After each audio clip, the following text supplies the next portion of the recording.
दोस्तों नमस्कार। क्या एक मुलाकात दक्षिण एशिया की पूरी राजनीतिक बिसात बदल सकती है? आइए इसके बारे में जानते हैं। अफगानिस्तान के विदेश मंत्री आमिर खान मुत्तकी आजकल भारत दौरे पर हैं।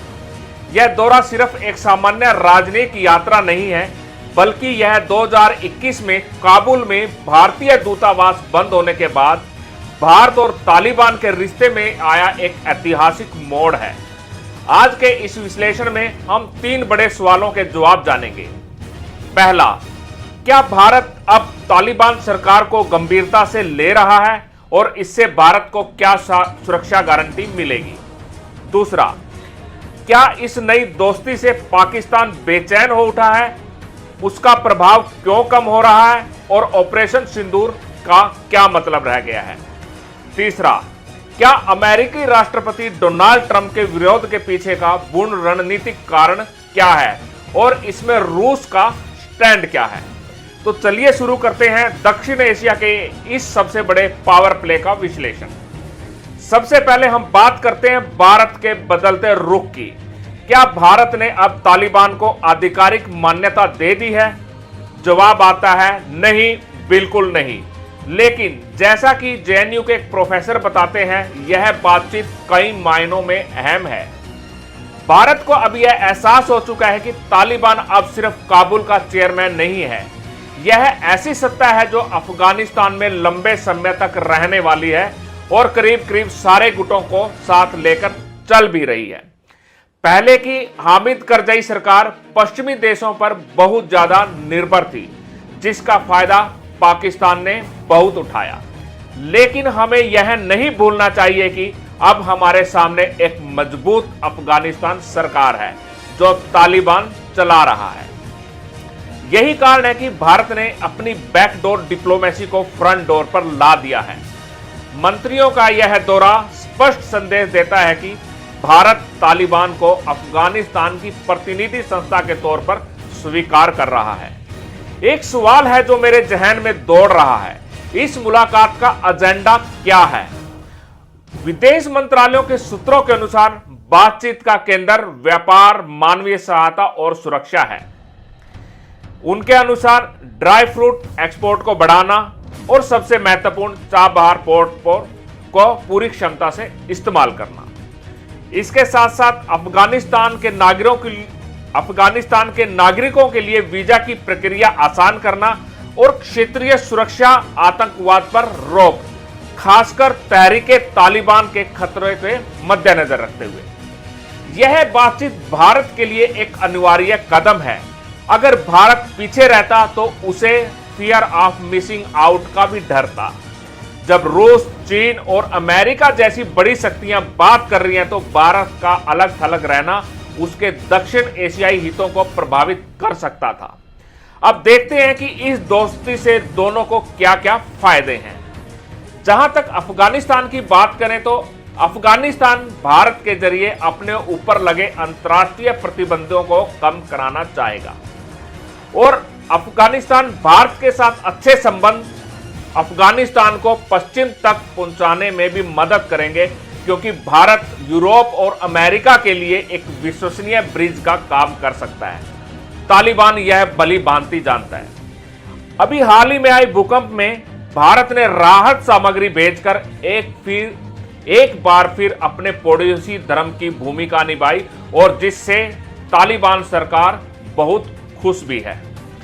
जहां तक भारत के फायदे की बात करें तो जब भारत का विभाजन ही नहीं हुआ था तब भी पाकिस्तान हमारा पड़ोसी ही था। ऐतिहासिक तौर पर अगर बात करें तो अफगानिस्तान हमेशा भारत के साथ ही रहा है, एक पड़ोसी के तौर पर।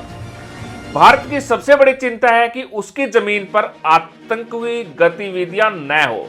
अगर भारत बात नहीं करता तो वहां के कट्टरपंथी आतंकी गुट बनाकर भारत के विरोधी हो सकते थे।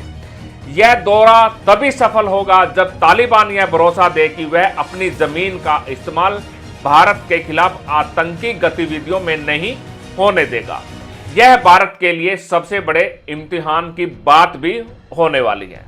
अगर संक्षेप में बात करें तो भारत को अपना खोया हुआ रणनीतिक आधार वापस पाना है और अफगानिस्तान को अपनी अंतर्राष्ट्रीय नाकेबंदी तोड़नी है। यहीं पर शुरू होती है पाकिस्तान की बेचैनी। पाकिस्तान की घबराहट के बहुत सारे कारण हैं। पाकिस्तान पहले हक्कानी नेटवर्क के जरिए अफगानिस्तान पर प्रभाव डालता था और भारत को भी तालिबान के जरिए टारगेट करने की कोशिश करता था। अब जब भारत की सीधी बातचीत हो रही है तो पाकिस्तान भारत को तालिबान के माध्यम से टारगेट ही नहीं कर पाएगा। इससे पाकिस्तान का अफगानिस्तान पर असर बहुत कम होगा। अफगानिस्तान की तालिबान सरकार स्वयं भी भारत के साथ अच्छे रिश्ते स्थापित करना चाहती है ताकि वह पाकिस्तान पर अपनी निर्भरता कम से कम कर सके। अफगानी जनता और यहां तक कि सभी गुटों में यह भाव है कि पाकिस्तान ने एक पड़ोसी होने के नाते मदद तो की, लेकिन नाजायज फायदे बहुत उठाए। पाकिस्तान ने अफगानिस्तान में कई हथियारबंद समूहों को तैयार किया और ट्रेनिंग दी। अफगानिस्तान में इस बात को लेकर भी गहरी नाराजगी है। अफगानिस्तान अब चाहता है कि वह चीन से भी करीबी बढ़ाए और ईरान से भी रिश्ते अपने मजबूत करे, बेहतर करे। उसका लक्ष्य स्पष्ट है, पाकिस्तान ही हमारा एकमात्र पड़ोसी नहीं है जो हमारी मदद कर सकता है। भारत को भी अफगानिस्तान की इस नीति का साथ देना चाहिए। इसका मतलब यह नहीं कि अफगानिस्तान पाकिस्तान से रिश्ते खत्म कर लेगा, लेकिन अब पाकिस्तान को यह एहसास हो जाएगा कि अब वह एकमात्र पावर ब्रोकर नहीं रहा। इस पूरे मामले में दो अंतर्राष्ट्रीय शक्तियां भी केंद्र में हैं दोस्तों, डोनाल्ड ट्रंप और पुतिन। अमेरिकी राष्ट्रपति डोनाल्ड ट्रंप ने पाकिस्तान से बरगाम एयरबेस अमेरिका को फिर से सौंपने की मांग कर दी है। रूस की राजधानी मॉस्को में हुई एक बैठक में भारत, तालिबान, पाकिस्तान और चीन और रूस ने मिलकर ट्रंप की इस मांग का विरोध किया।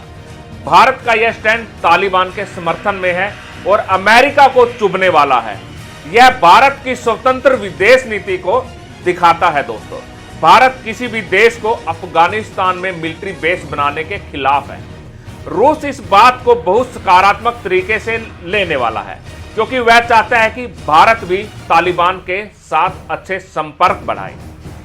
सबसे दिलचस्प बात यह भी है कि पश्चिमी देश भी इसके विरोध में नहीं है। उन्हें उम्मीद है कि भारत तालिबान के लिए एक पुल बनकर सकारात्मक बदलाव लाने में मदद करेगा।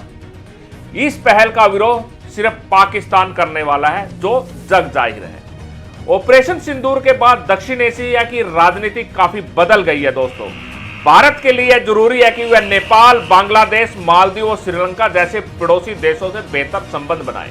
अफगानिस्तान के करीब आने से दक्षिण एशिया में भारत की स्थिति बहुत मजबूत होने वाली है, जिससे चीन की मदद से खुद को बेहतर कर रहे पाकिस्तान को अलग थलग करने की भारत की रणनीति को बल मिलने वाला है। तो इस पूरे विश्लेषण का निचोड़ क्या है? भारत ने एक प्रैक्टिकल और रियलिस्टिक दृष्टिकोण अपनाया है।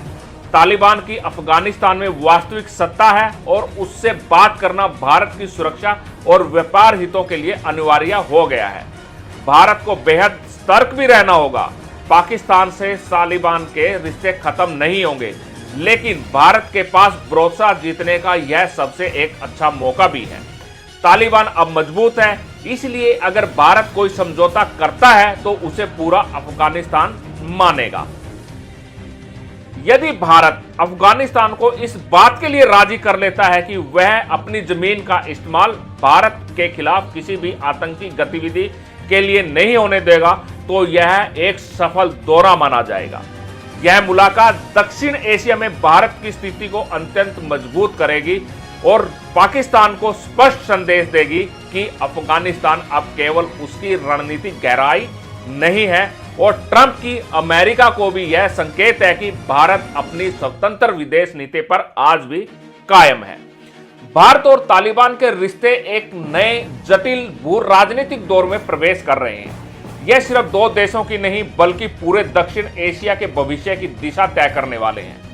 आपको क्या लगता है, क्या भारत को अब तालिबान को आधिकारिक मान्यता दे देनी चाहिए या अभी वेट एंड वॉच की नीति पर ही चलना चाहिए? अपनी राय नीचे कमेंट बॉक्स में जरूर दें।